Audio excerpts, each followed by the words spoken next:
Tamil New Year ni mengingatkan yang saya ada satu lagi tahun yang saya boleh kongsikan bersama dengan ibu bapa saya dan juga ahli keluarga. And hari ni saya nak buat special masalati saya untuk ingatkan my parents yang secretly I am their favourite child. Nak buat teh masala ni, korang ambil 2 cawan air, biarkan dia panas sikit dan masukkan 5 sudu susu tepung Fern Leaf full cream. Sementara tunggu susu didih, tumbuk 6 biji buah pelaga tapi masukkan 3 dulu. Tunggu susu didih dan masukkan 3 sudu serbuk teh. Tak kisahlah brand apa-apa pun teh tu, biarkan dia mendidih sampai 3 kali sampai teh tu jadi macam warna Sungai Kelang. Lepas tu masukkan baki 3 biji buah pelaga, masukkan 2 sudu gula dan kemudian tutup api. Sekarang boleh tapis dan kalau nak special, tarik teh tu sampai berbuih. Now boleh hidang dan dapatkan nama anak kesayangan. Tahun Baru Tamil ataupun Tamil New Year adalah hari pertama dalam kalender Tamil yang jatuh pada 14 April setiap tahun. Setiap Tamil New Year ada namanya tersendiri and this year adalah Krodi Year. Mengikut kalender Tamil, tahun ni adalah tahun ke-5127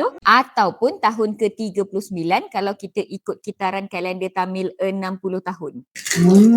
Creamy and tasty. Tasty is creamy and tasty.